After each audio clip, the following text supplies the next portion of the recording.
Welcome to the Dark Horse Paranormal Podcast. I am Chris Carr. In the second episode, we're going to talk all things Lizzie Borden. I've got an interview for you guys with the house psychic at the Lizzie Borden Bed and Breakfast in Fall River, Massachusetts. Her name is Lucky Bel Camino. I actually just finished up a public investigation of the bed and breakfast there in Fall River at the Lizzie Borden House just the other night, and it was hosted by Lucky, and it was also hosted by Jack Kenna and Ellen McNeil of Spirits of New England, who you might remember I interviewed in episode 1 while they were in Gettysburg. It was really fantastic. We were doing things like reenactments, trying to bring about activity, some awesome spirit box sessions, and my favorite part was the table tipping. I got to try my hand there. I got to see Jack Kenna channeling the spirit of Lizzie Borden while table tipping, which was something to see. Lucky is also the founder of the New England Paranormal Society, which she has graciously invited me to join. So I'll keep you guys in the loop with that as investigations happen and what's going on. A little later on, we're going to talk about some of the data I've been collecting. I've got some spirit box stuff for you, and I've got some recordings of sessions I've done at my own residence that were pretty off the hook. So enough so that I actually brought in via Skype my very good friend and host of the show Tripping the Void on the WBHM Digital Network, Seraphine Hurley. She got to be witness to some of the crazy activity that was going on, and I talked with her a little bit about it recently, and I'll play some of that inner stuff from the sessions and what her reactions were. So I've got a really good show for you guys. I think you're going to dig it. So sit back, relax, and let's get this mother rolling.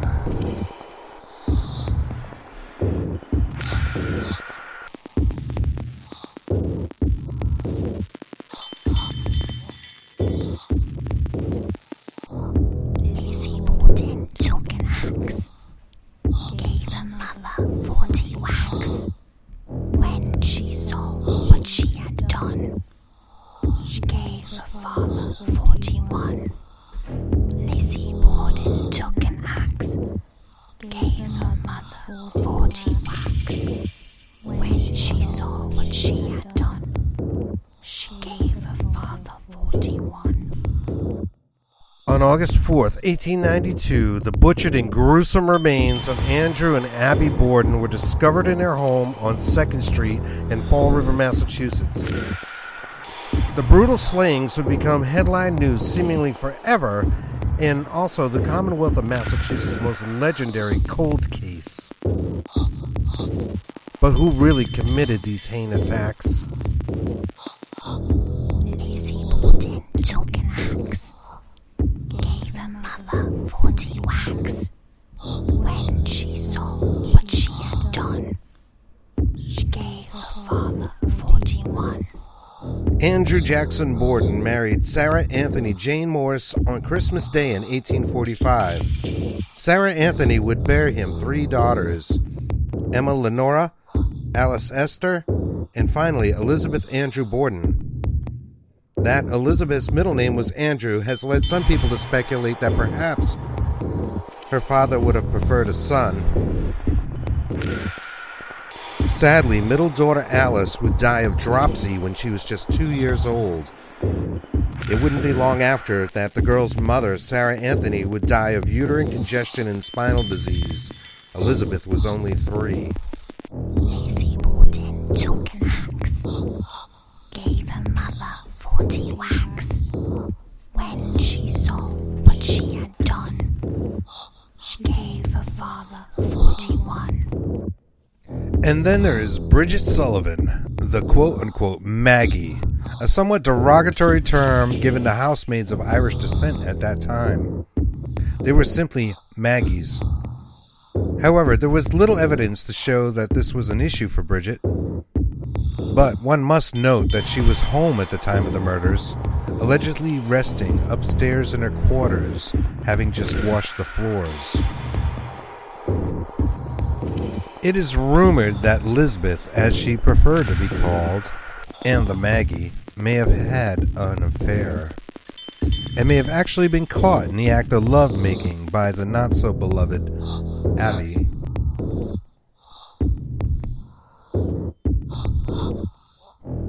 Lizzie Borden took an axe, gave her mother 40 whacks. When she saw what she had done, she gave her father 41. And then there is John Vinicum Morse, Lizzie's uncle and brother to a deceased mother and supposedly a great friend of Andrew's. He had been in town visiting for business and had been staying with the Bordens and left prior that morning just before the murders. When police interviewed John, his alibi was so solid, it was casebook. He could remember the number on the side of the trolley, the number on the driver's hat, street by street, where he went, minute by minute, play by play, a casebook alibi. Some described his behavior as, at best, nonchalant upon returning home. Of course, these are just some of the key figures and circumstances surrounding the horrific murders of Andrew and Abby Borden.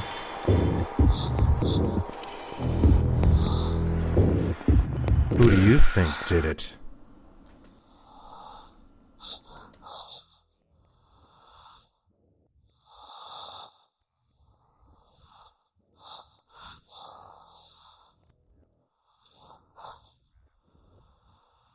Lizzie Borden took an axe.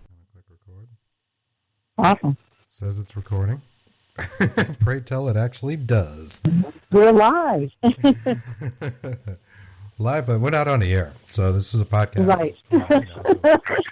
We can totally screw up, and I can just edit it in as no problem. Oh, that's wonderful. That is the advantage. You know, I think it loses Yeah, that's some of great. the edge as opposed to doing a live show, but you know, it's kind of Yeah. we can just have a conversation. That's all right. Well, yeah, plug along. All right. So, I don't have a list of questions or anything. I just, I've been obviously read up on Lizzie and thought I would just talk about it. So, how did you get involved with the Lizzie Borden House, and tell me a little bit about that.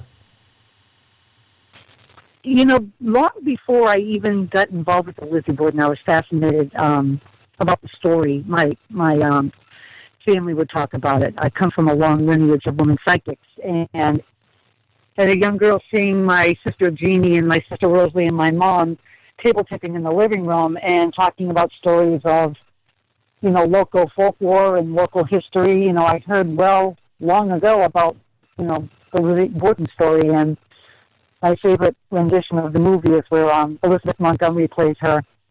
And when I started doing the paranormal team, New England Paranormal Society, and started doing readings professionally and, in the public, I booked a whole bunch of events at the Lizzie Borden. I was fascinated with the house. I did a tour, and I ended up talking to Leanne, and the owner.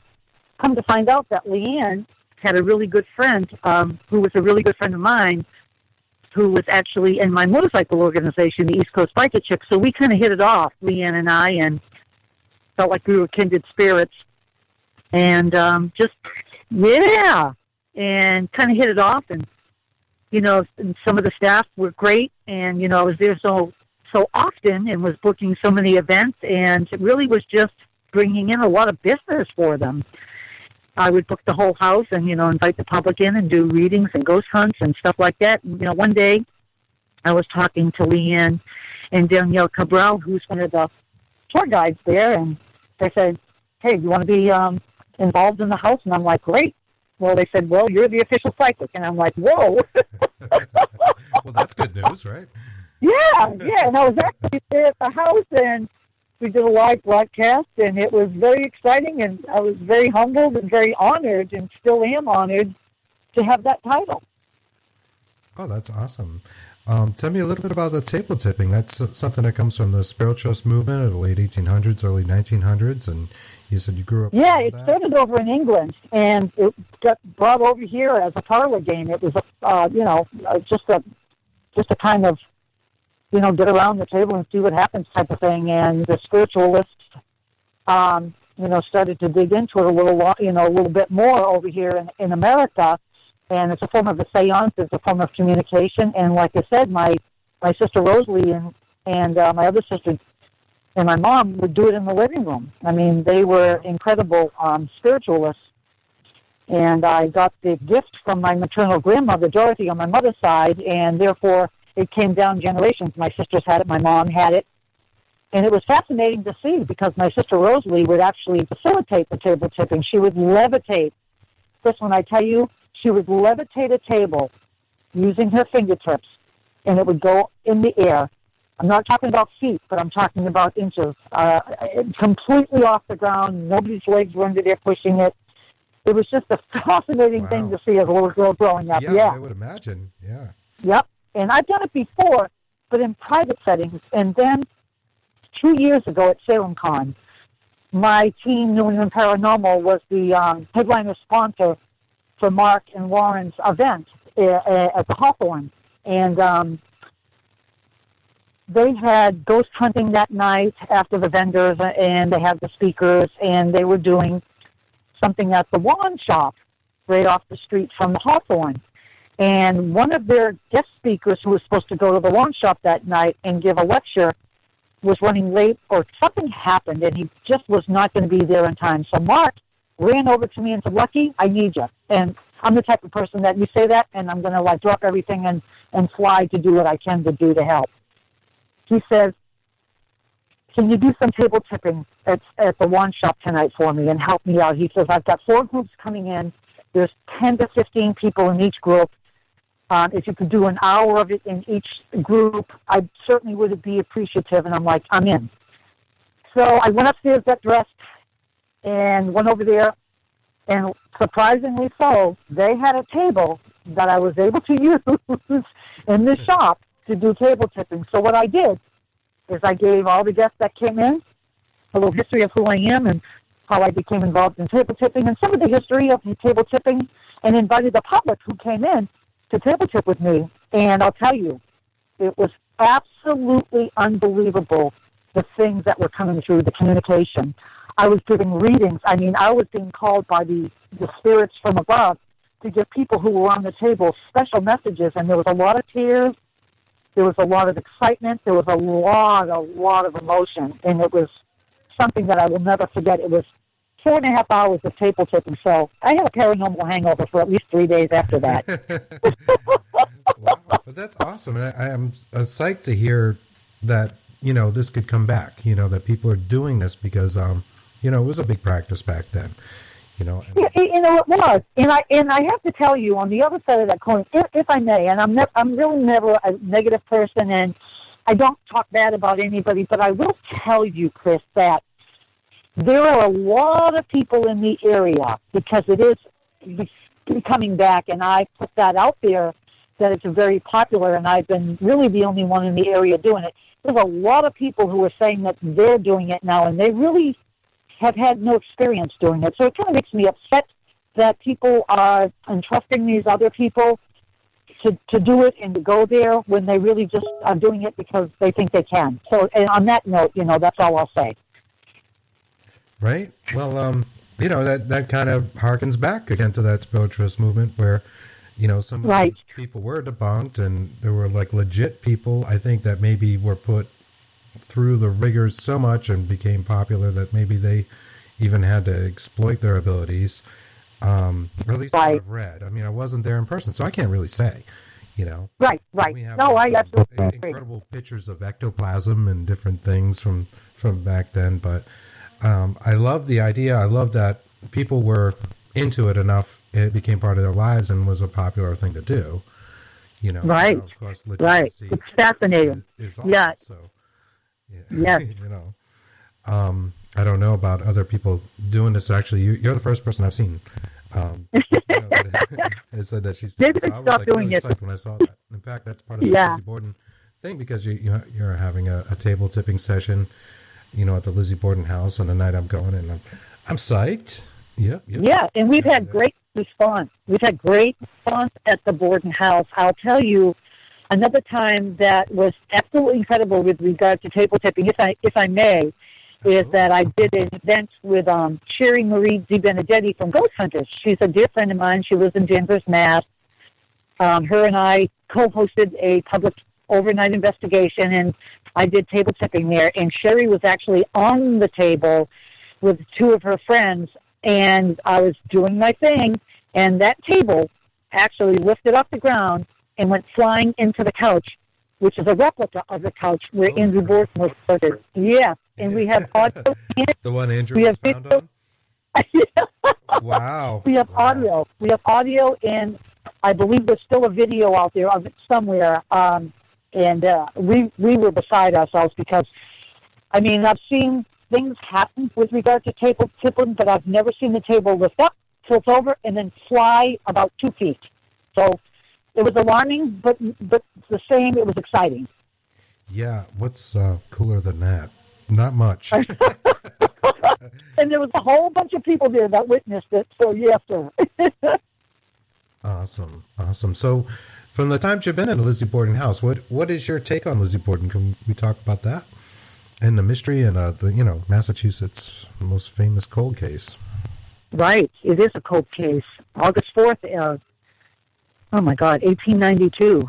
There was a double murder at 92 2nd Street in Fall River in the morning. And they found two bodies, one on the couch, Andrew Borden, and one upstairs in the spare bedroom that Uncle John Morse would use when he come to visit. Now, Uncle John Morse was Lizzie's natural mother's brother, and he would visit the girls often and come in from Fairhaven, Mass. On the train.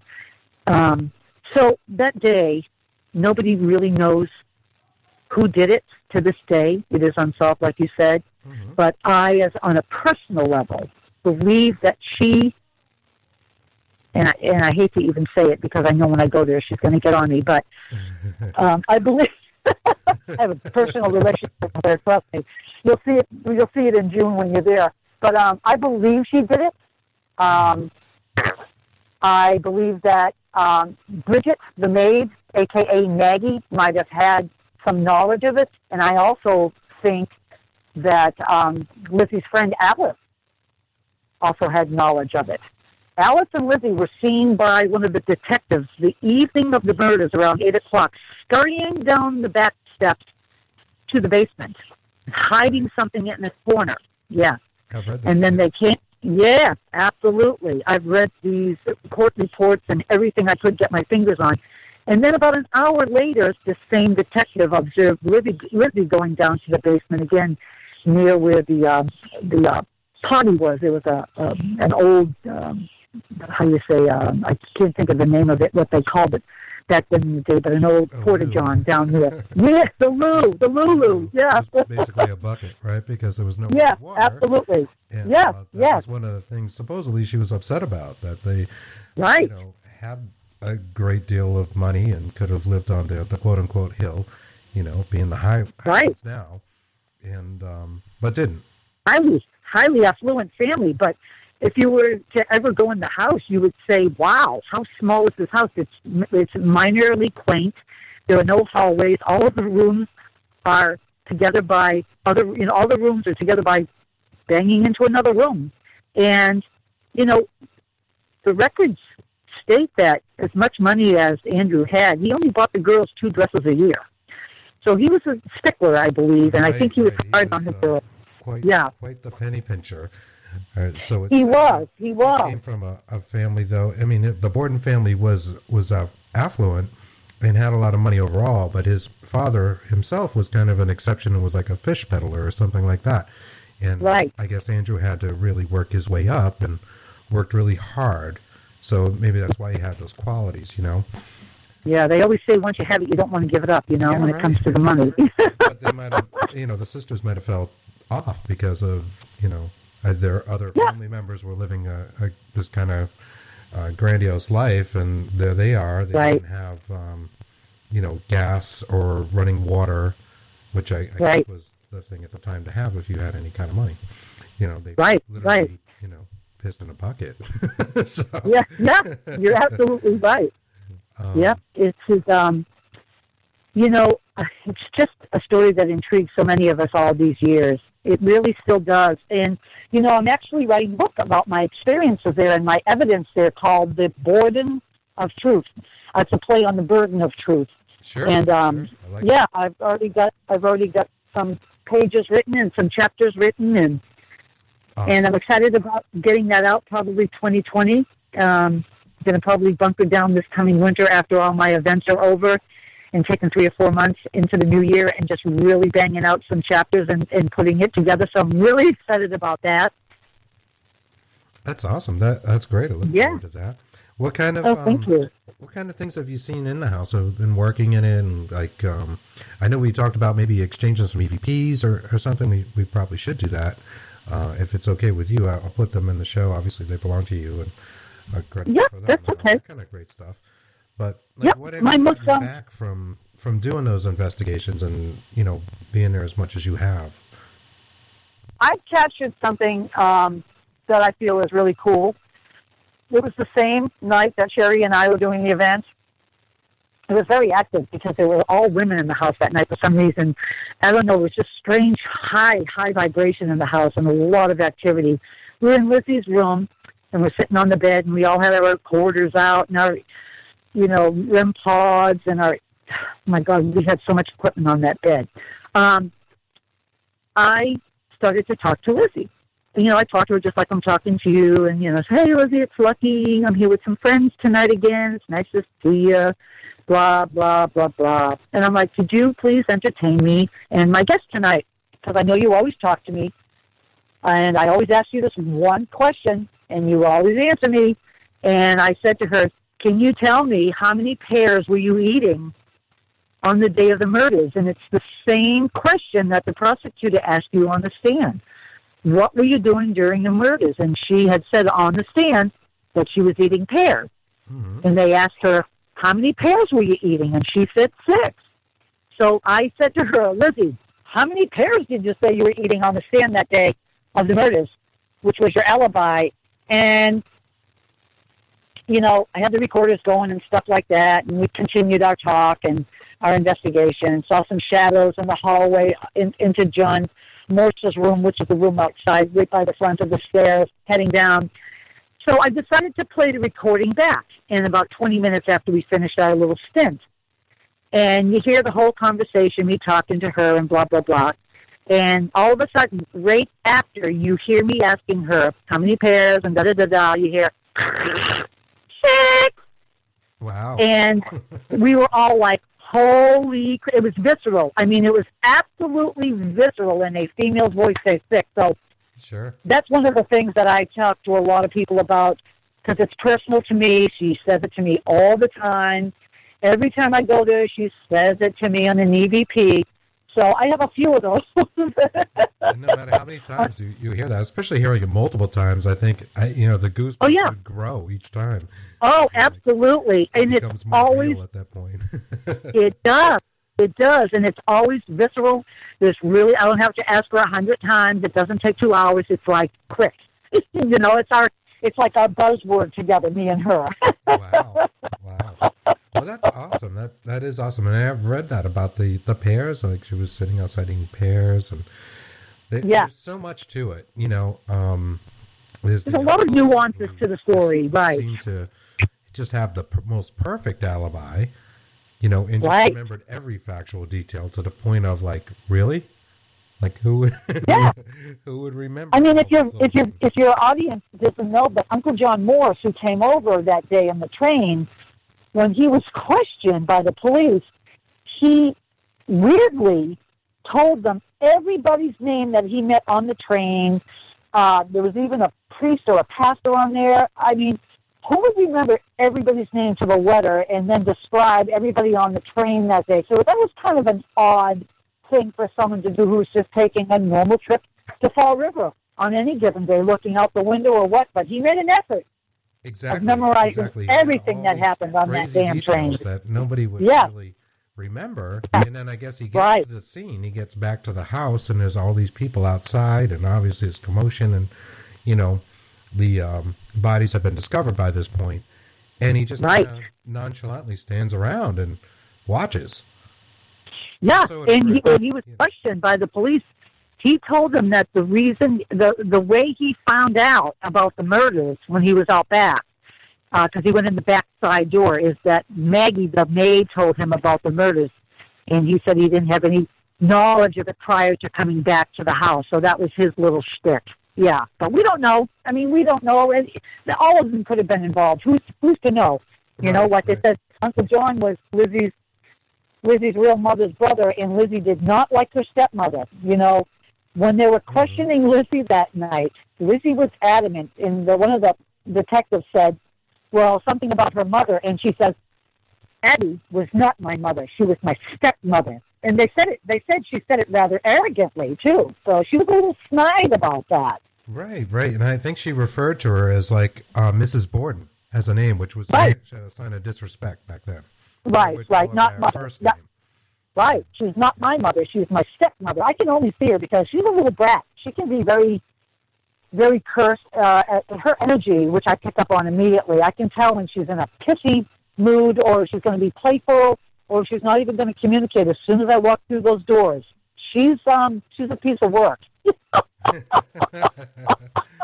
Sure seems like it. You know. Have you been to the other house? The house that's actually on the hill. Yes, I have been to Maplecroft. I was,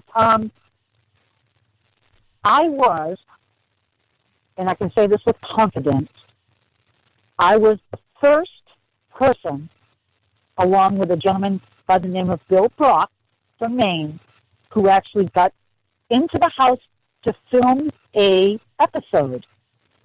And it's on YouTube. It's under Rogue, R-O-G-U-E, Mysteries.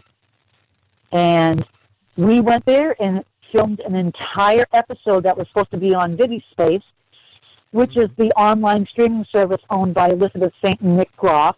It hasn't been put on there. I imagine it will be. But we weren't the first investigators, but we were the first people to ever film in that house. And I'll tell you, Interesting.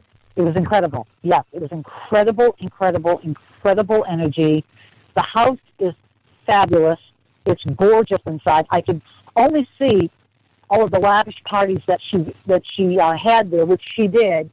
She used to hang around with some of the opera singers and some of the actresses and actors in the area, and she used to throw all these lavish parties and stuff. So the energy was highly intensive that night we were there. Yeah. Yeah, she did seem to live a little better life, you know. Yeah. Later on. After she was acquitted. She was Yeah. ridiculed, and I've been Yeah. by the Maplecroft house just because I'm from that area, and Yeah. you know, I know where it's written on the step and all that stuff. Yep. Definitely a She step. bought it right. It is a step up. It's Yeah. a gorgeous property. She bought it September of 1893, a year and a month after the murders and stuff. So, yeah, she moved on up, and her sister Emma moved in with her.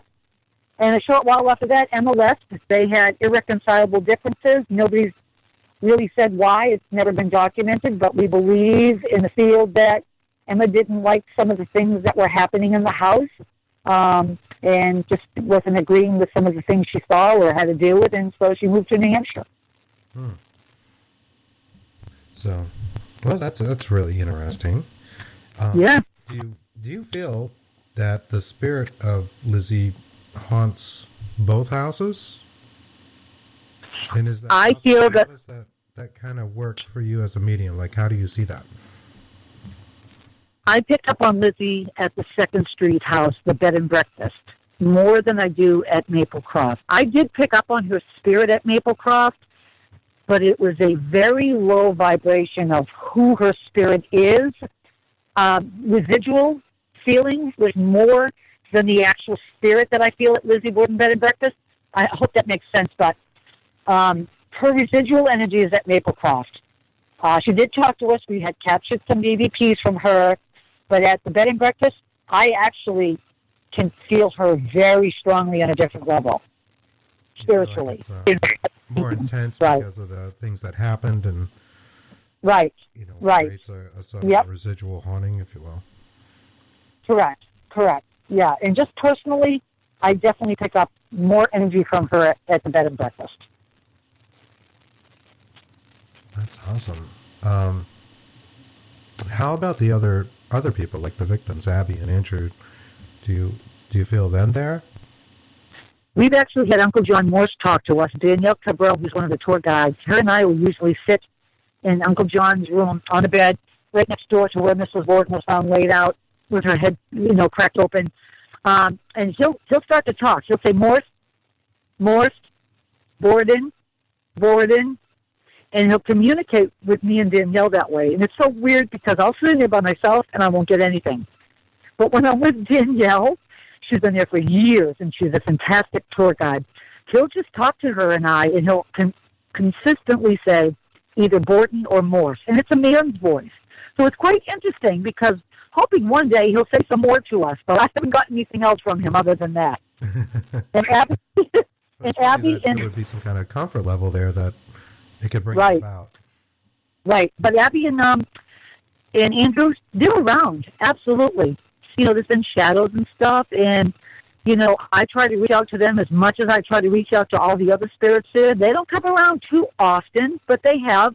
I don't have anything concrete that I can present or talk about. But, spiritually, I try to corroborate what I feel with my ghost hunting equipment and try to validate both ways, other than when I have guests there that are picking up on things themselves or capturing something the same time I'm picking up on something. But, they're definitely around, just not so prominent. But Lizzie's the big, big spirit in that house, for sure. That's really interesting. Yeah, I can't wait. I'm really excited. You're gonna have an amazing time with Jack, Ellen, and myself. It really is going to be something very special. Yeah, very special.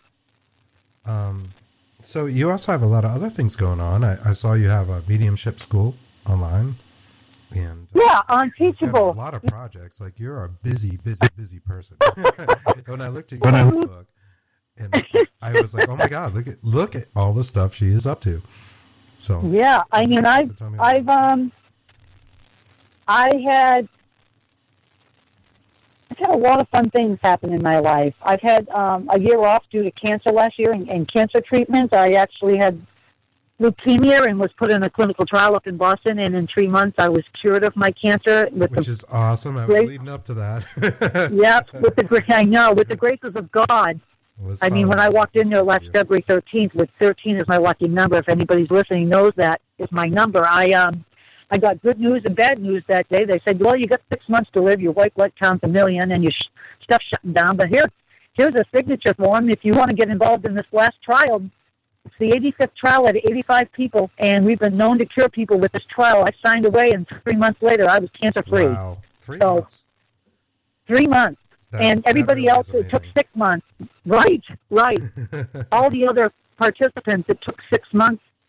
Now, do you do any kind of healing on yourself, and do you do that as I do. A psychic medium? I do. I'm a very positive person, and I always try to think that good things are going to happen to me and others around, and I try to really project, wonderful energy, and I've learned so much. I was working with a woman by the name of Sandy Cochran for about 15 years. She's a spiritualist, and I did a lot of, internal things with me, a soul retrieval, past life regression, all kinds of great spiritual things, and she taught me a lot about myself and how to actually think the positive things to get things away and to stop things from going on. And just, I have to tell you, though, I think it's more powerful than that. I think that a bigger picture came down and just really wanted me to stay here a lot longer than I really thought. I really firmly believe that, the Maker saved me and has bigger things for me to do and to continue my work in helping people through the years. So I'm confident. Like a source of God, or yeah, yep, definitely Jesus and God. Yeah, absolutely, awesome. absolutely. Wow, 3 months, that is amazing right there. That's some pretty good evidence. Yeah, that's definitely striking a chord with something for sure. I just went back recently too for my 6-month checkup, and everything is perfect. They said you have all of the markers and all of the blood results of a normal person your age, and yeah, every day when I hear those words, it's just I get on my knees and I'm thankful, just thankful. Well, congratulations. Thank you, honey, very much. Awesome. Thank you so much. So I've got more time to do more stuff, and I've been busy. I'm doing 2 nights at Lizzie in June 7th, and I'm doing June 8th as well. I'm going back with Sam Baltrusis on November 30th. I'm running the Keene Parathon up in Keene, New Hampshire on October 26th. I've got a hell of a lineup. Tickets are dirt cheap.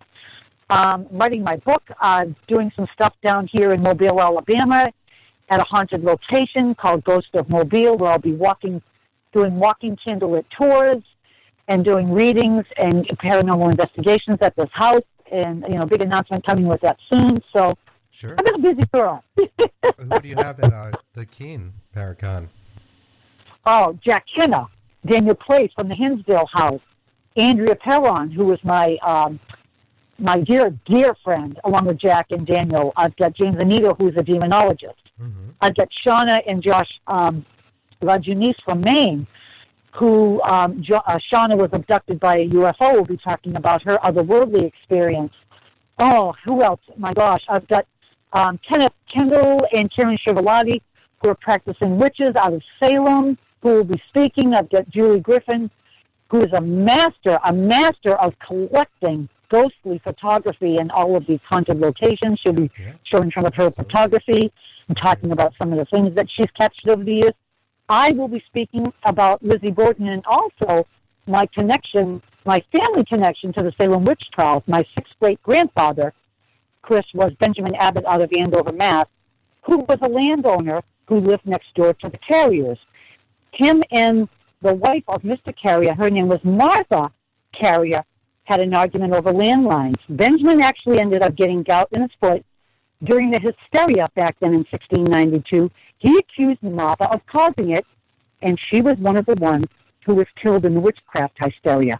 He's my great-grandfather, so we're going to be talking about that, too. Wow. Oh, that's an interesting story. Right, exactly. Yeah, it's crazy, some of the things that will be going on at KeenCon. And it's October 26th. It's right in the brunt of Halloween, and Keene has their Keene Pumpkin Fest the day after, where they try to beat the Guinness World Records of lighting pumpkins on Sunday in the Common. So I'm imploring everybody to come up that weekend and spend the night, hang out with us at the event. We're doing a ghost hunt at the Historical Society in downtown Keene that night, all day at the Keene Country Club for our vendors and our speakers. It's just going to be a hell of a weekend.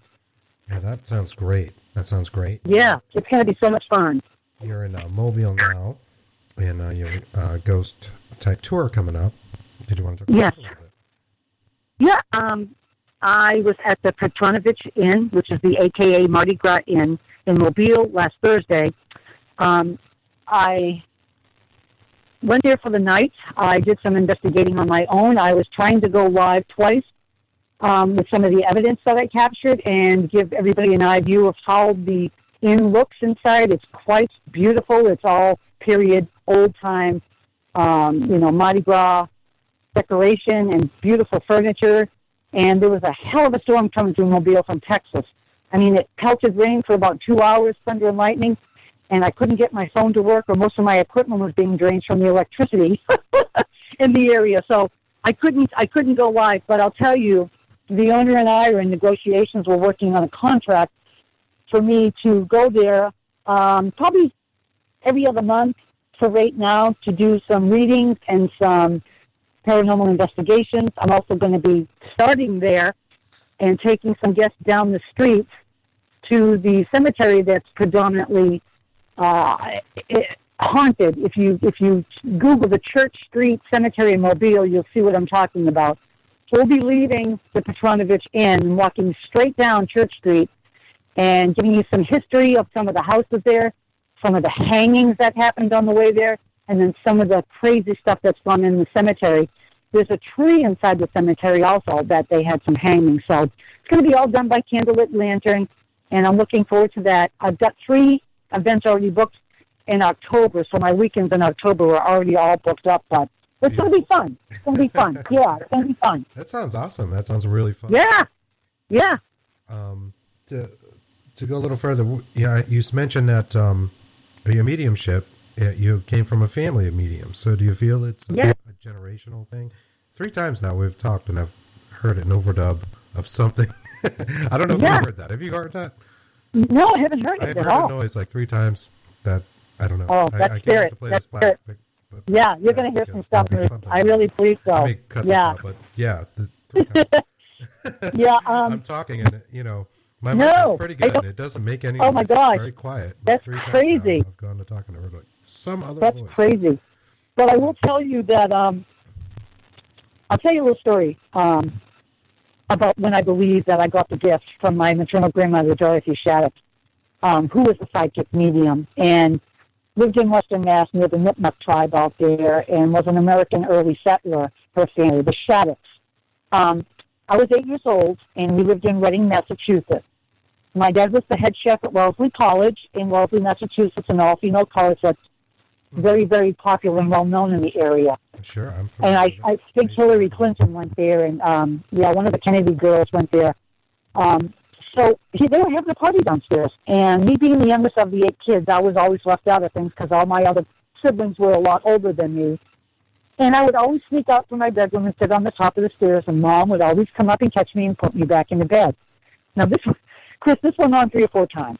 So I was getting tired, and I decided I wasn't going to go out and peek downstairs and see what was going on. But the door opened, and I thought to myself, well, Mom's not going to catch me this time. And it wasn't my mom. It was actually nobody. And the hallway was dark, but the door opened.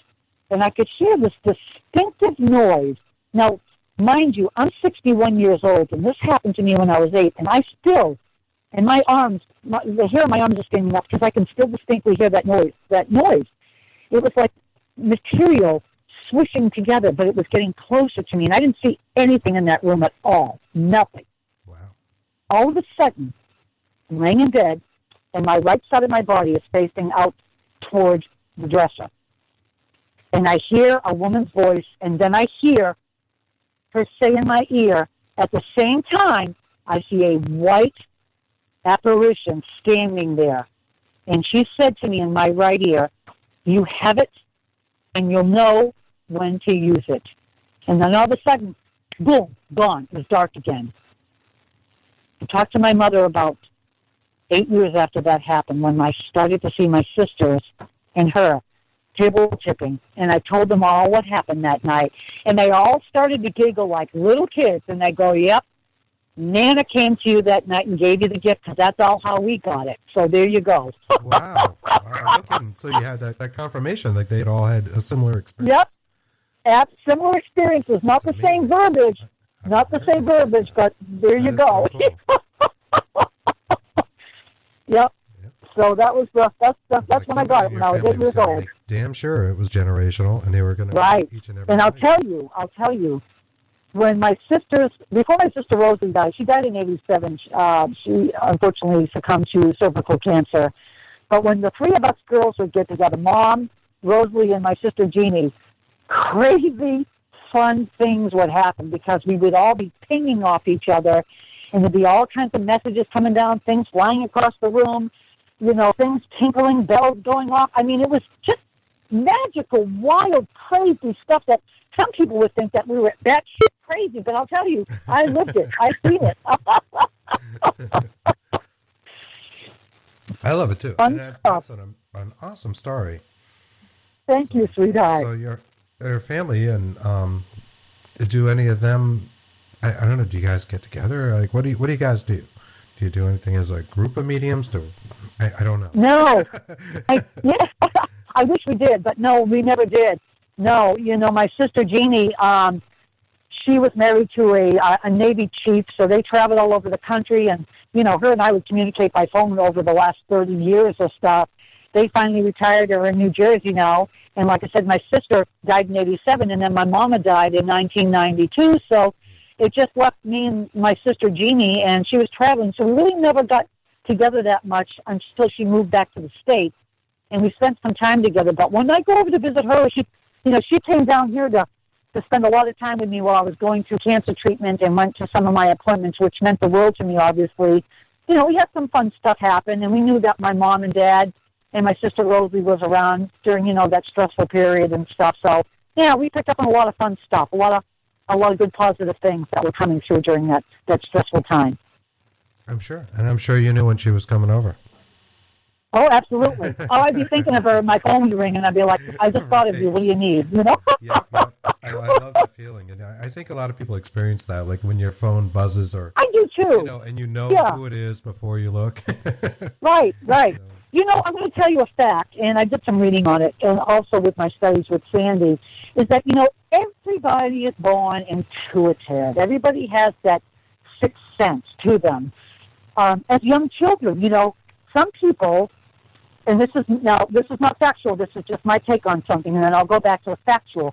But I believe that some parents, when they see an infant staring at a wall, or just, I'm getting the chills just thinking about it, staring at a wall or doing something that they don't understand, I firmly believe that those children, those infants, are hearing and seeing something. Oh, I totally agree. I have two kids, and they used to have conversations with... You know, seemingly nobody. And I know science says they can't see well and what their eye development is at that point. But they would look at you, talk, turn their head, and just have a conversation of, you know, right? Right. Actually talk. And but you know what? You know. I know. And then most of the time, these adults, these parents, you know, they think there's something wrong with the kids, and they immediately take them to a doctor, and they start all the pills and stuff at an early age. And I never did that. It's awful. It's awful. But I will tell you that we are all born intuitive, we all are sensitive, and we all have that sixth sense. When we start to grow as adolescents, and we get to the age of 16, 17, 18, we lose it because our brain changes. The chemicals in our brains change to help us go into adulthood. So that's where a lot of people lose that natural ability. Some of us don't, like myself, and a lot of other mediums that I know, we don't ever lose it. But I'll tell you, in years gone by, mine has gotten so much more intense and stronger over the years, as you can imagine it would. Sure. And I totally agree with you. I think just the innocence of childhood and your belief system, where it's open and not so firm yet. And we're not marred by society and impressions, and you know, you haven't been told that, you know, this or that isn't real yet. Exactly. Yeah. You know. And you know, Mom is just saying, there's no such thing as ghosts. I don't believe in that. Well, let the kids figure it out for themselves. Don't instill that in them, you know? Right. I believe in them for a reason.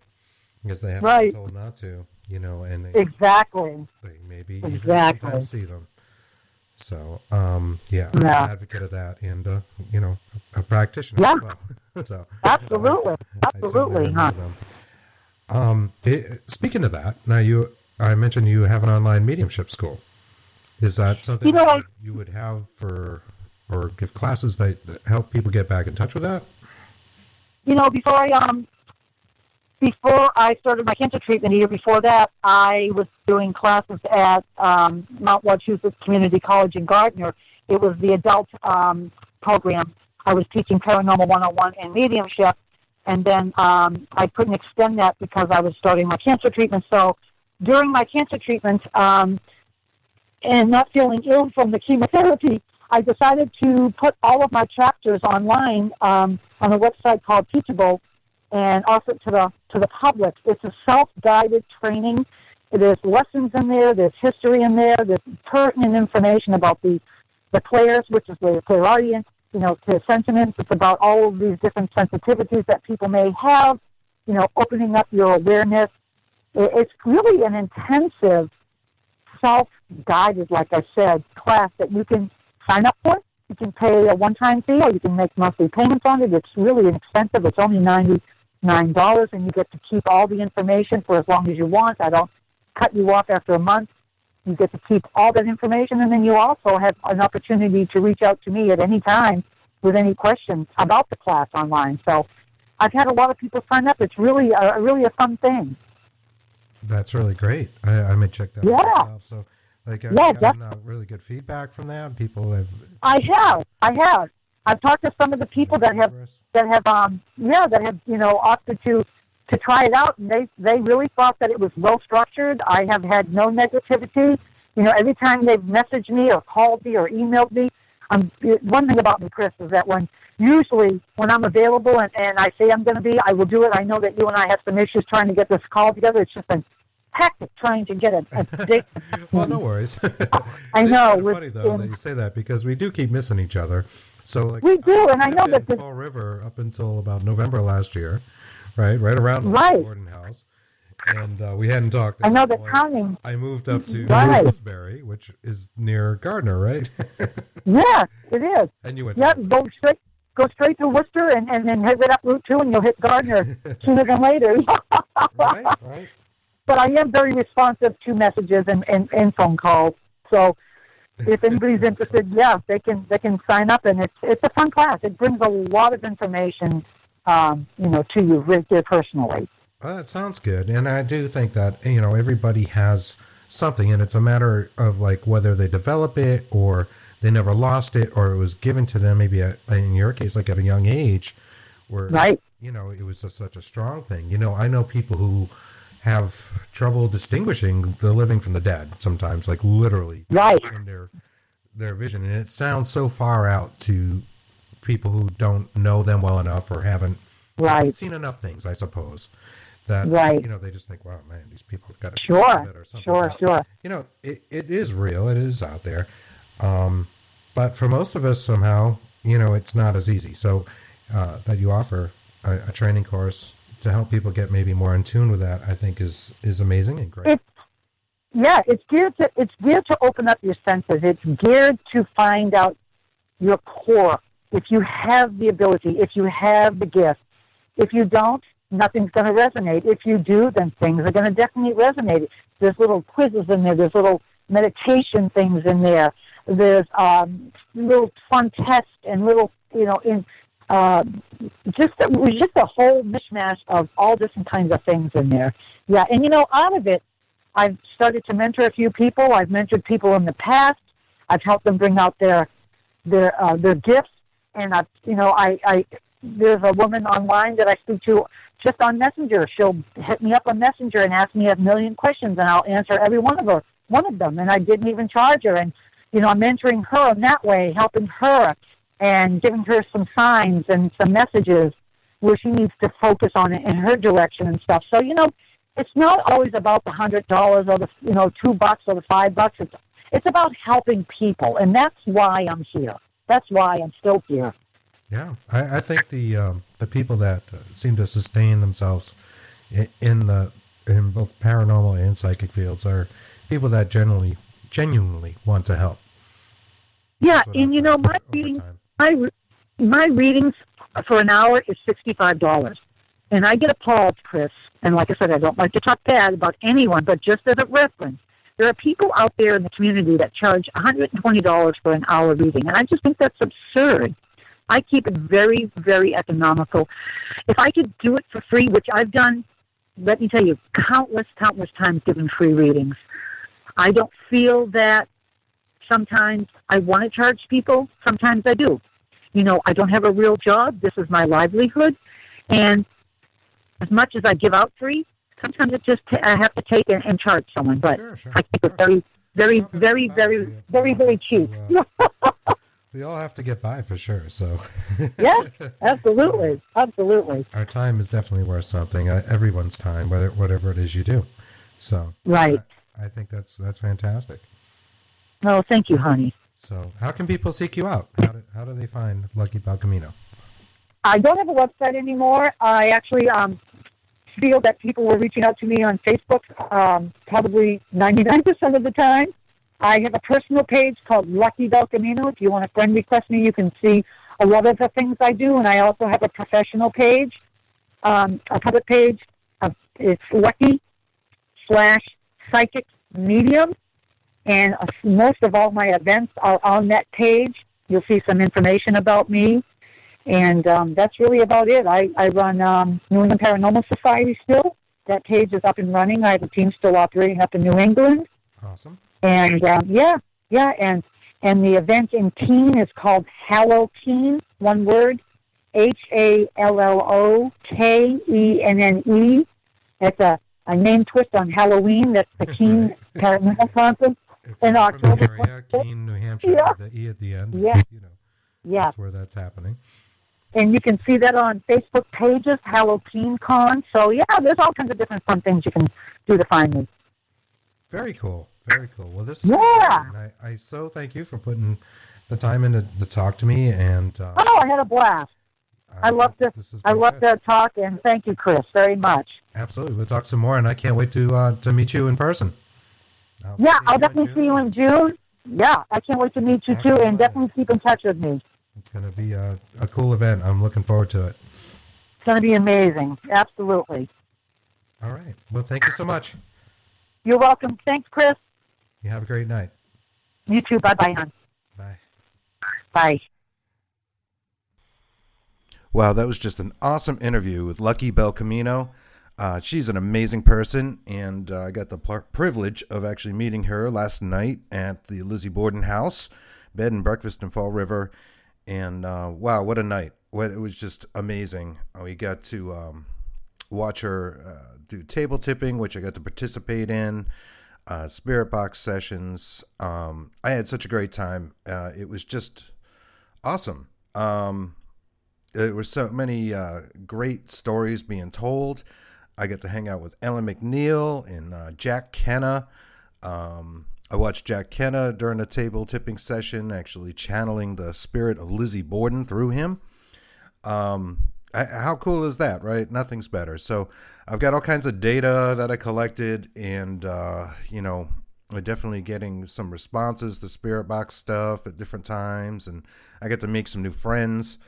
So I'm going to be going through that and hopefully present some of that in the next podcast. But for this one, I wanted to give you guys a little bit of spirit box stuff I did that I thought was interesting, and talk about the mail meter and that crazy activity and the story behind that a little bit. And I'll leave some of that up to your own judgment as to what may or may not have occurred.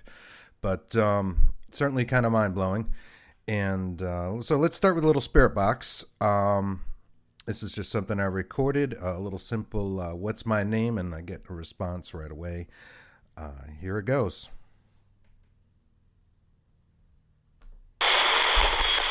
What's my name? Wow. I kind of like that. I got a little giggle about it. And the next up is a little bit of audio apophenia. This is what you call a bistable illusion. I explain exactly what that is in Chapter 7 of the book I wrote with Clarissa Vasquez called Debunking Common Paranormal Myths, Exploring Psychosomatic Pareidolia, available on Amazon. Wink, wink, nudge, nudge. And here it goes. So here's a little clip. It appears to say, "Bring light, Lucifer." Got that? Kind of creepy, right? Bring light, Lucifer. Here goes.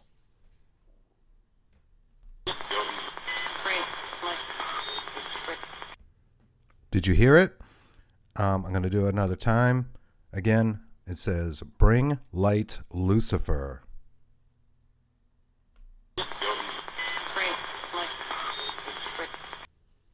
Did you hear it that time?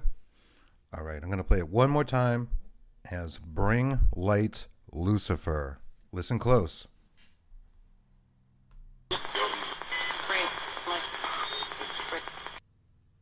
Now, what if I told you it didn't say that at all? What if I told you it said Frank Mike Christopher? What would you think then? Here goes. Listen again.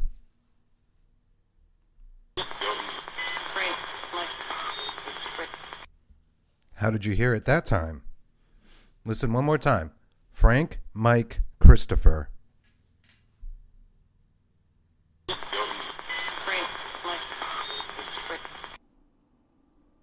So were you able to hear it? If not, you can just rewind this audio and play it a couple times. You'll get that Yanni Laurel effect that kind of burst through the media last year. And again, I'll talk about that in Chapter 7 of my book with Clarissa, whom I'll be interviewing for podcast number 3, Debunking Common Paranormal Myths, Exploring Psychosomatic Pareidolia. So, anyways, hope you enjoyed that. Next up, I'd like to talk about the Mel meter and what's going on with that, and a couple of the videos I have on my YouTube under Dark Horse Paranormal, if you search for that, and my Facebook page, which I would just love for you guys to go and like. Search Facebook for Dark Horse Paranormal, and I'll come up, give that page a like, and I'll keep you abreast of all the comings and goings of this podcast and other things I'm up to. I also have a page with Clarissa called Chris and Clarissa, and you can search for that and add it as well. So that'll keep you in touch with our book projects. We are working on another book, but again, we'll talk about that more in podcast number 3. All right, so for the Mel meter, here's the deal. If you listen to episode 1, you'll know the data I presented again at the end of that episode was centered around some investigation I did at Kristen's house, who lives in the heart of the Bridgewater Triangle in a very old building. And yeah, it's quite haunted. This 20-minute session I did at her house doing spirit box and EVP, or EVP recording, is probably the most productive 20 minutes I've ever seen. So my mind was just reeling from this. I could not believe the amount of stuff that we were able to get. Class A EVPs and spirit box calling out her name, her deceased father's name, and a lot of other things too. And I got to say, I don't want to say I was spooked, but it was kind of mind blowing, I guess. So anyways, I was leaving that and driving home, and I remember becoming overwhelmed with emotion. Just started crying. I was by myself, and I was driving and crying for like no apparent reason. And things got a little spooky at my house after that. There was this kind of just feeling of dread. I saw, and I'm not one for seeing things visually, like, flying around or whatever, but I did see 2 black orb-like things fly in my house. So, like, one just flew, I saw it clear as day, black, fly right past my bedroom door. I'm sitting on my bed, just, and then I saw another one also in the house. That one was more like corner of my eye, but it was pretty clear. I don't think it was my mind playing games with me. Although, as I showed you just now, the mind can play games. And the other thing that had happened is my check engine light had come on. And that was very peculiar. My car started having trouble starting. Like, I really had a hard time starting the car. And I didn't connect all this right away, but after a couple days of it, one other thing. I was coming home from a store with my son. He's 12, and opened up the door, and he looked frightened. He said, "Dad, I just saw a shadow figure walk across the living room." And he told me that it looked like it had great big long legs and like a little tiny body. And that's a pretty creepy thought, right? And he's not one to talk about that thing. In fact, he's not real into the paranormal, even though he's grown up around it. He doesn't really talk about paranormal experiences and things. It's not really his thing. He's into like history and like science and things like that. It's more his interest. And video games, frankly. And so I was surprised to hear him say it. Anyways, after a day or two of this, it did occur to me that it was likely I had picked up an attachment from Kristen's house. Maybe not necessarily the main spirit that we were talking to, but something. And if you know me well enough, you know I actually have kind of a background in the occult, and that's really where my interest in paranormal investigation began. I was more interested in occult subjects growing up before this, although I was a big fan of like Hans Holzer books. I was also into like witchcraft and astral projection and things like this in like middle school, and that's always been an interest of mine. And in fact, Seraphine, who we're going to talk to a little bit here, in a bit about one of the sessions we did, and myself are both students of Sorceress Cagliostro over the years. And, I love Sorceress Cagliostro. She is just the best. You can find out more information about her if you go to cagliostrotheironring.com. I highly recommend it if that's where your interests lie. But anyways, being a little freaked out, I wanted to do a session in my own house, EVP, spirit box, all the stuff. And I've got this Mel meter with the REM pod attachment on it. And I did a session with Seraphine. I brought her in on Skype because she lives in Florida and I live in Massachusetts. And we had this amazing session. And this is the first time the Mel meter started going kind of ballistic. And,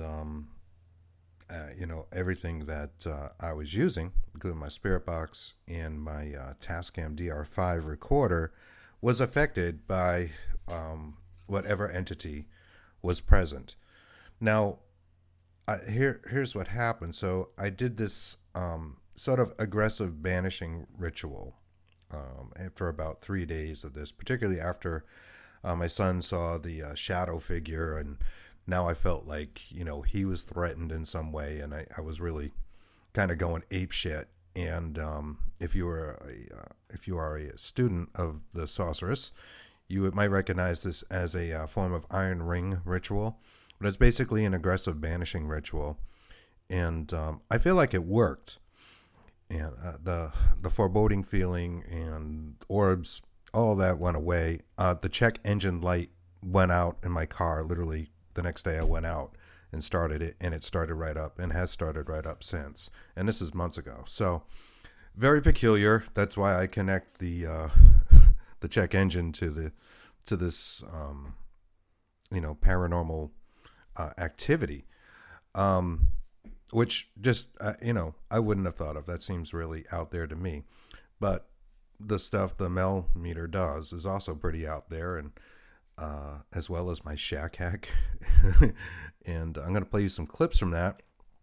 And just to let you know, this activity went on very consistently. I was able to have these things occur, almost nightly for like a good month. And then it seemed to kind of taper off. I don't feel like this activity is, negative or a negative entity. It doesn't feel like a spirit to me. And part of the reason I'll say that is I'm not able to get EVPs from it. It's almost like, it doesn't speak English or something. It doesn't know the language. But what I'm going to play in this first clip is how the DR5 would get affected. You'll hear this kind of almost like ticking sound. The peak light would come on the device, and it'd be this kind of sound, in the recording. And there was no external reason, explainable reason for that to occur. Nothing got louder in the room or anything like that. It was almost like it was getting an electrical charge, which is pretty interesting considering the other effects. So here's the first clip, and you can listen for the ticking. Is there anything about the house or the people within the house that is bothering you?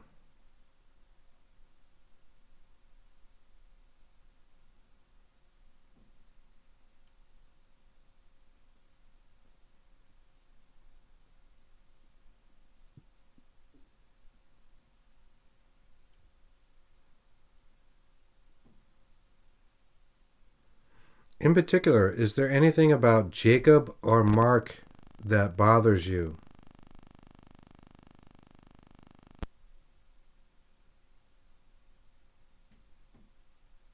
Do you have a problem with Jacob or Mark?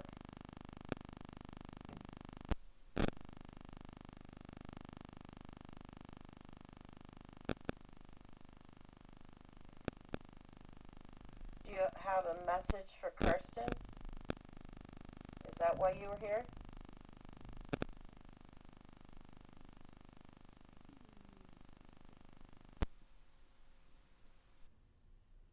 And here's another clip. Again, you can hear the ticking on the DR5. Here goes. Or are you attracted to the people in the house?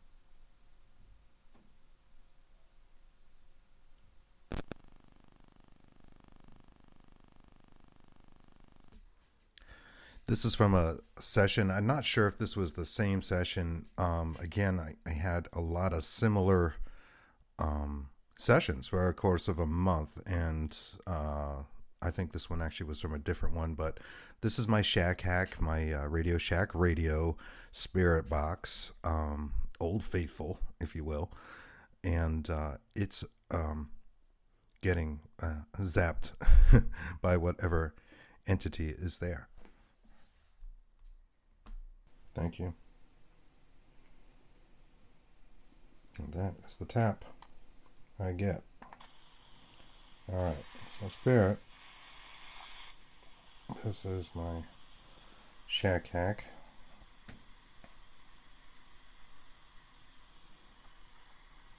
Let's see what you think of this.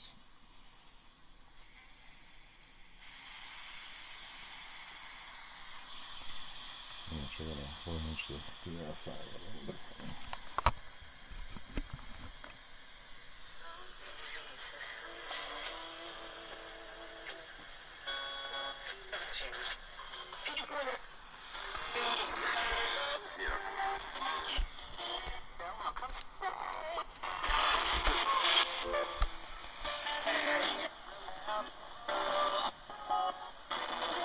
And Spirit, if you want to try communicating through that,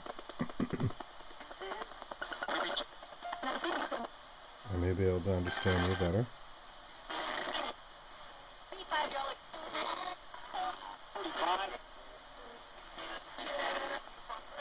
Let me ask you again. What is your name?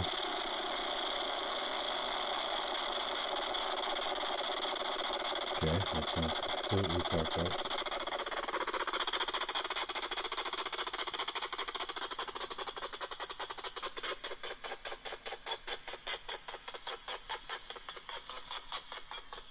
Oh.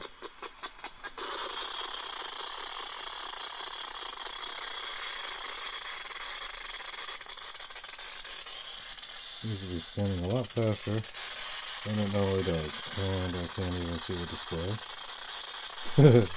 It's so creepy. Now the DR5 lights up. A lot of electricity in this room.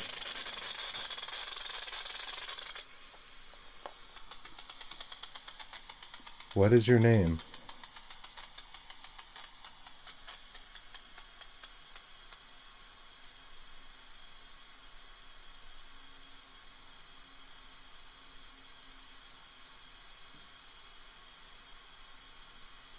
Wow. Okay, I didn't expect that.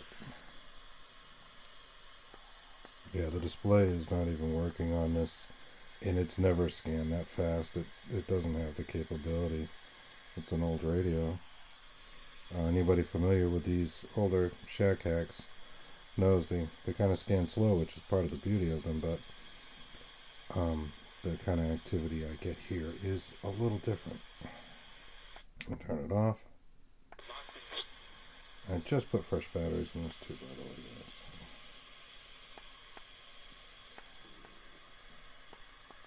Yeah, it's not even. Hello. Blue light DR5 just came on.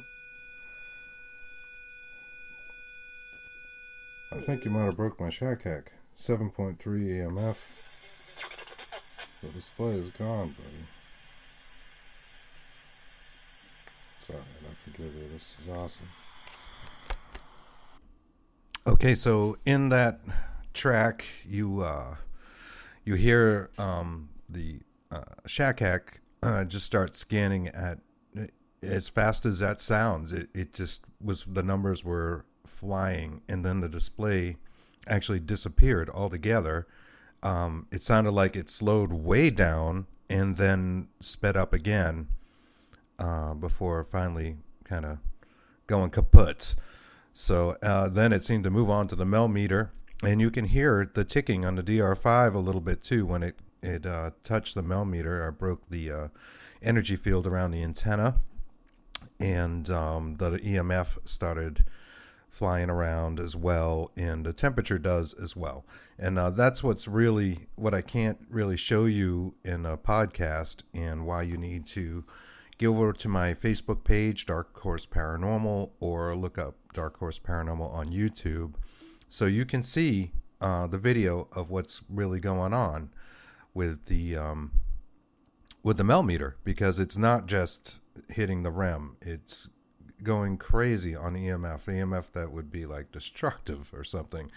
It's changing the temperature, going up to, close to 200 degrees or something like that, and then dropping down. It wasn't, the real temperature, but it was like the whole box came under, attack, if you will. And I don't think it's really an attack, but yeah, that's what you need to see. But I'll play some of it here, to get you started, and then, you can look up some of that on your own. Also, I have a SoundCloud account where I put up a lot of these clips and others, including just one of these sessions that happened over a month. And, again, I did a lot of them. I was going into work late. I was tired. I sound tired in that Radio Shack recording, because I am. It's probably 3 or 4 in the morning or something when I recorded that, and had to, get up and go to work the next day. But it was so much activity. I really wanted to get as much of it as I could.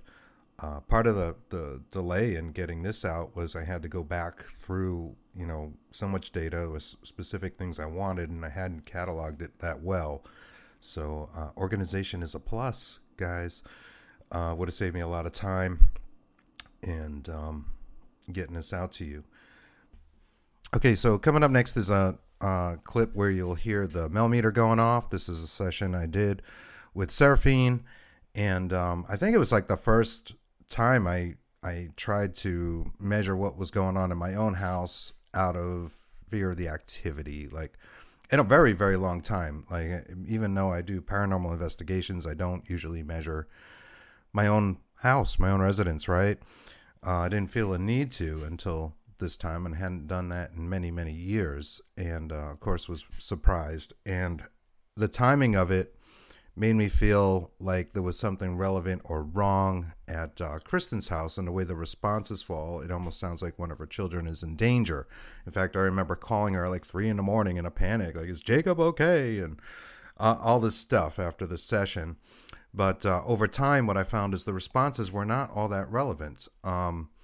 They even, got into like knock type responses and like weird noises. I've got a recording on my SoundCloud of like a crashing sound. It sounds like a guitar being tipped over, and it didn't happen, but I heard it and I was listening in real time. It made me, jump 3 feet in the air. But anyways, so this session with Seraphine, you'll hear the Mel meter start to go off, and I'll come back from that, and then I think I'll play the clip of the Mel meter just going ballistic, seemingly playing music. But here's that session.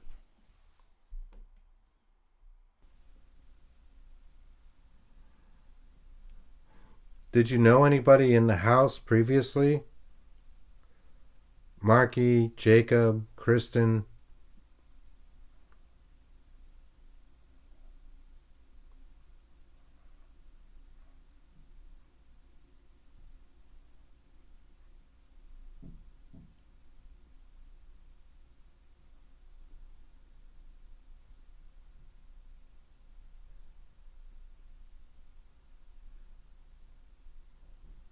Why are you making your presence?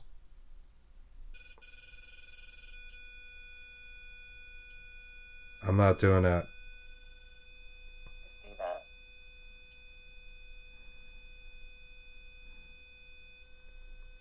It's on. Wow, that's creeped me out. I'm getting chills. It's on its full thing, like I'm putting my hand over it.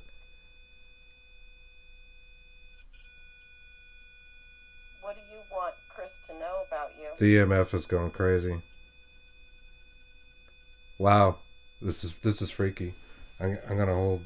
So I want you to see it. Can you see that? Yep. Who is it in the house that you want to communicate with?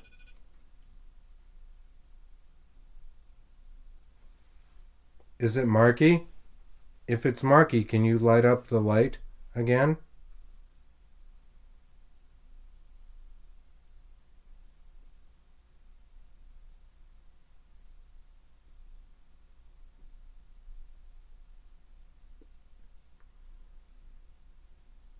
Is it Jacob?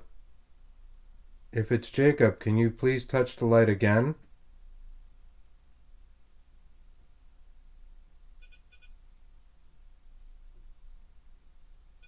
Please touch the light. The light won't hurt you. Can you please tell us what it is about Jacob you want us to know?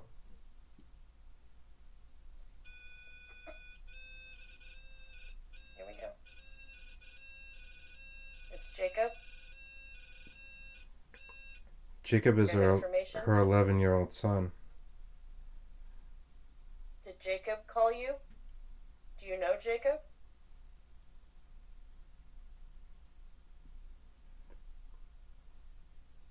The EMF readings, by the way, have been like crazy.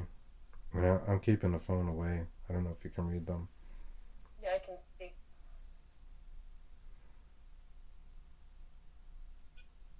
Is it Kristen?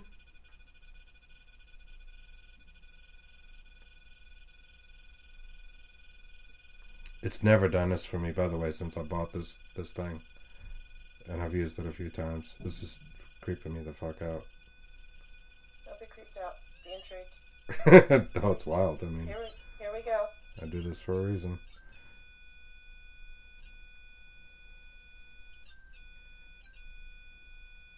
What is your worry? What is your fear with Jacob and Kristen?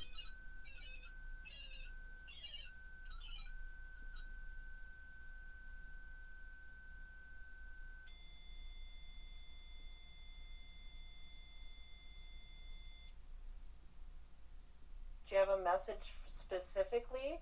Are you there as a protector? Or do you just have a message?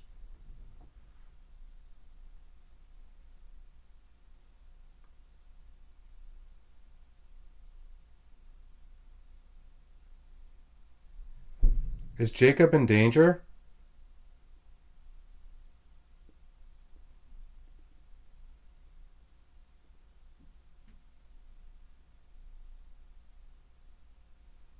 Is Kristen in danger?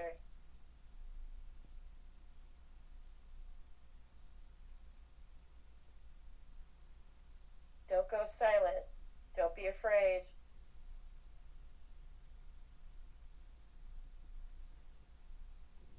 If I'm the help, I need your help.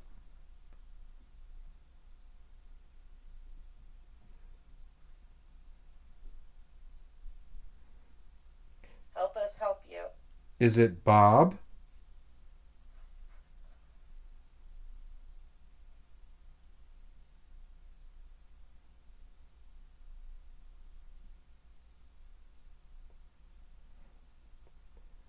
Something to do with Bob.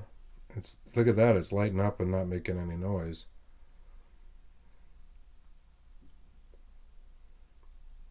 And I'm getting a wind in here that you can't see. It's actually moving my clothes that I just put up. Look what the fuck it's doing. It doesn't do that. So you hear from there, even Seraphine was getting effects in her residence in Florida, whereas I'm in Massachusetts. So that's pretty interesting. And all right, so for the really crazy musical Melmeter stuff, again, I encourage you to go to my Facebook page to search for Dark Horse Paranormal so you can see the EMF and temperature readings and what they're doing while this is occurring. But in this clip, the Melmeter appears to make music, and I've actually got a couple videos of this. Or I just stopped, picked up my phone, was doing a session, I'm like, oh my god, I really need to record this. This is just bananas. So here we go.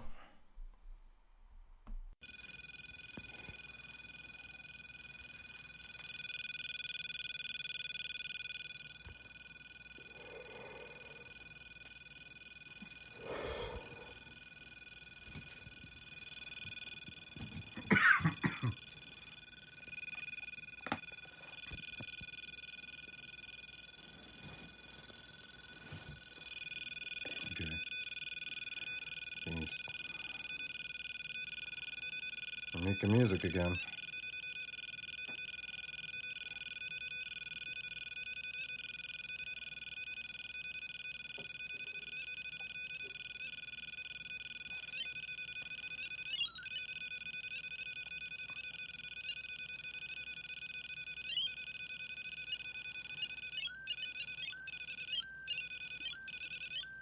Are you having fun?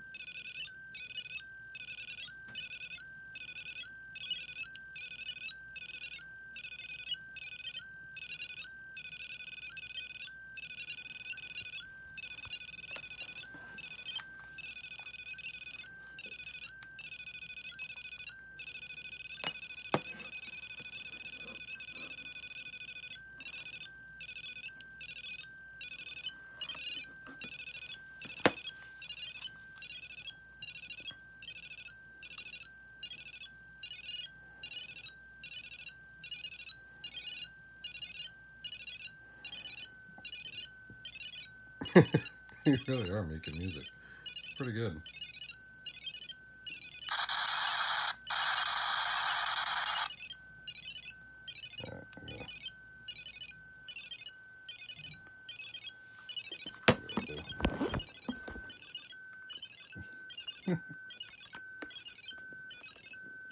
It's awesome.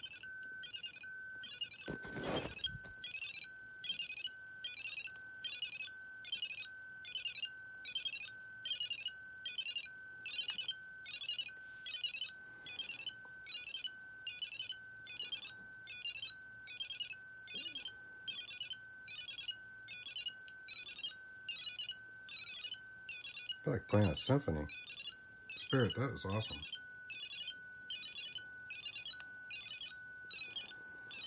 Let's start 23 wave here. Spirit song.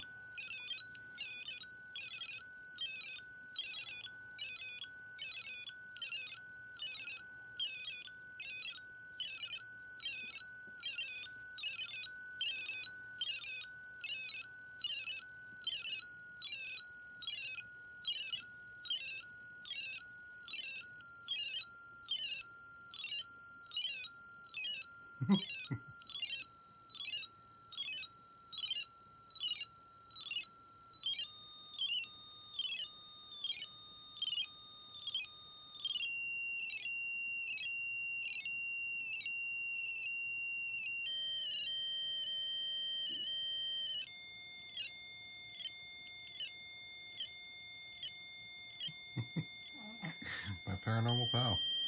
You're a musician.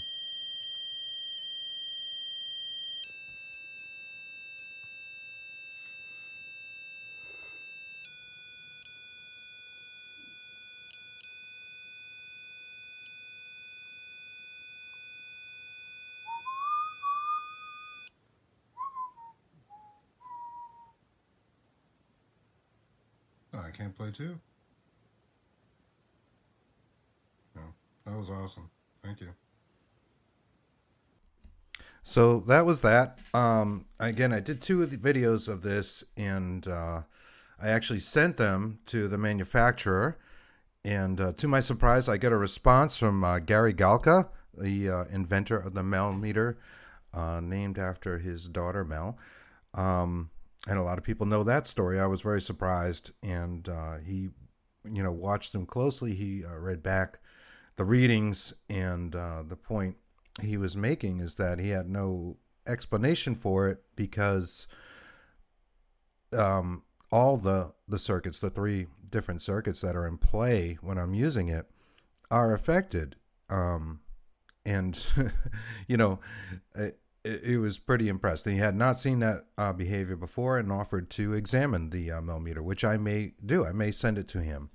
The thing is, I really haven't had this problem with it like prior. I'd used it on investigations, and I've used it since. In fact, I used it last night, as of this recording, at the Lizzie Borden House, and it acted perfectly fine. In fact, I didn't really get much from the Mel meter at all, which is what you would typically expect. Certainly nothing bananas like this. I don't know why the activity centers around here, But this gets into the idea of guardian spirits or entities, what someone would call a guardian angel, or as the sorceress previously mentioned, would call an attending demon. And please understand, her definition of demon is not like the Christian one at all. She calls them an amalgam of chaotic energy, things that are caused by, like, a plane crash. It's an intense emotional experience that takes on a life of its own, if you will, which is not really that far out if you're into occult topics.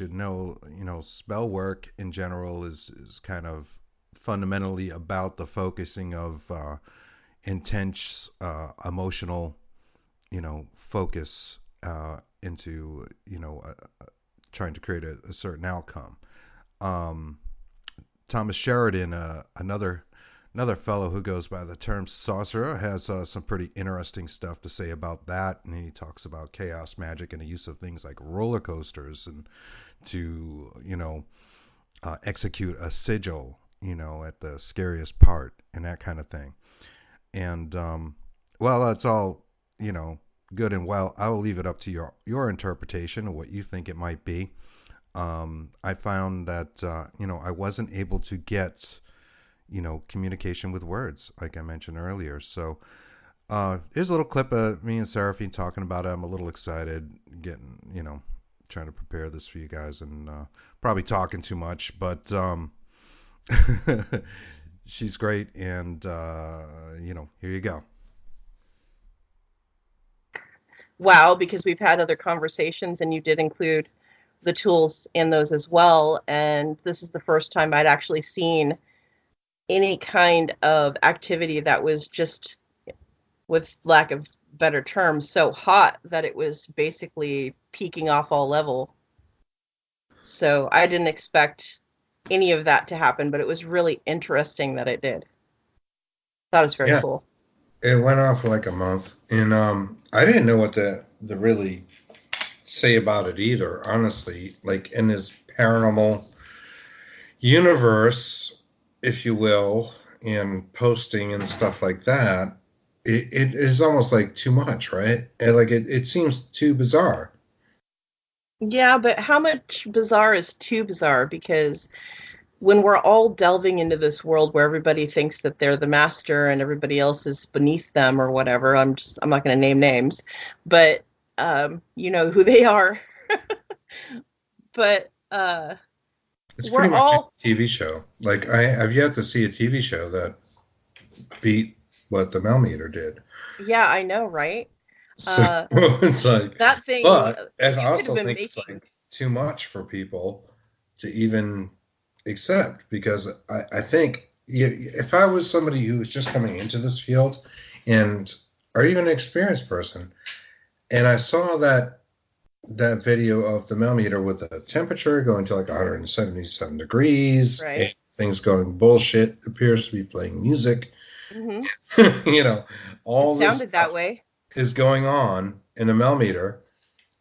I would think, all right, you had to have found a way to fake that, or you have a bad unit. There's something wrong with it, which I actually began to believe, even though I had validation off the other tools, right? Right, because that's why you were using the other tools, and you brought in another tool while that was all happening to make sure the other tools weren't just being naughty. Well, yeah, we had a recorder going, we had a spirit going, we had all those things, and at different points, all three of them go kind of bullshit. I have a recording of the spirit, nuts, which is simply an old Radio Shack radio. Radio Shack hack. Broke the circuit so it would scan endlessly, right?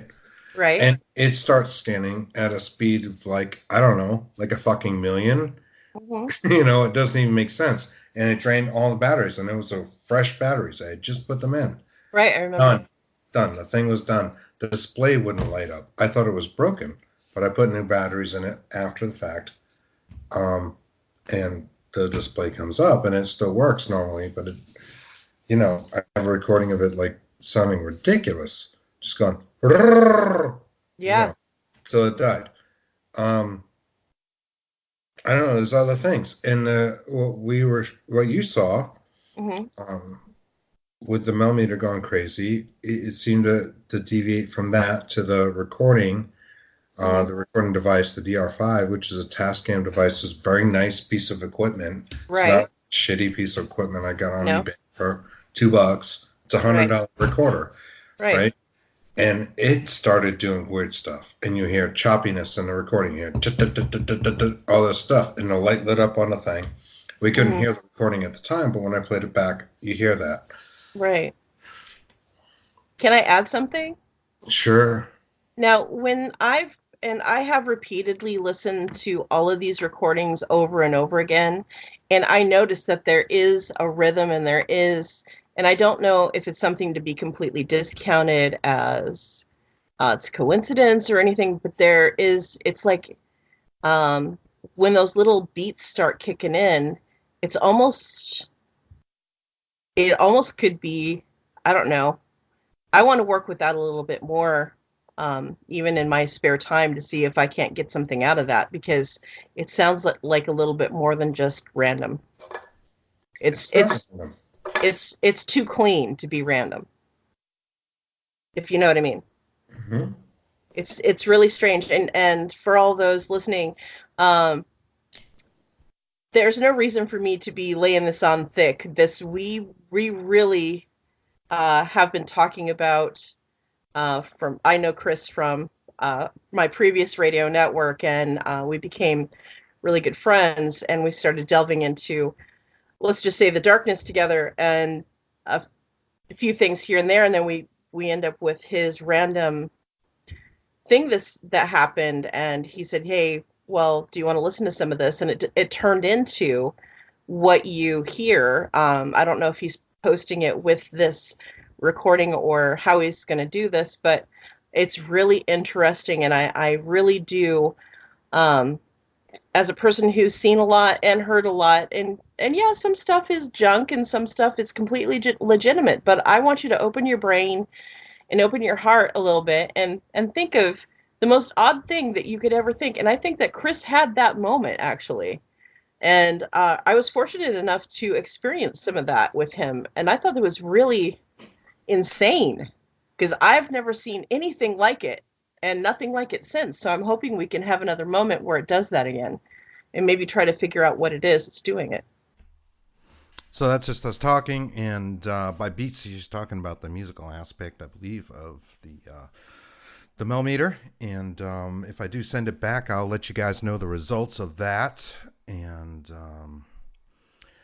that's going to pretty much conclude it for the Dark Horse Paranormal Podcast, episode number 2.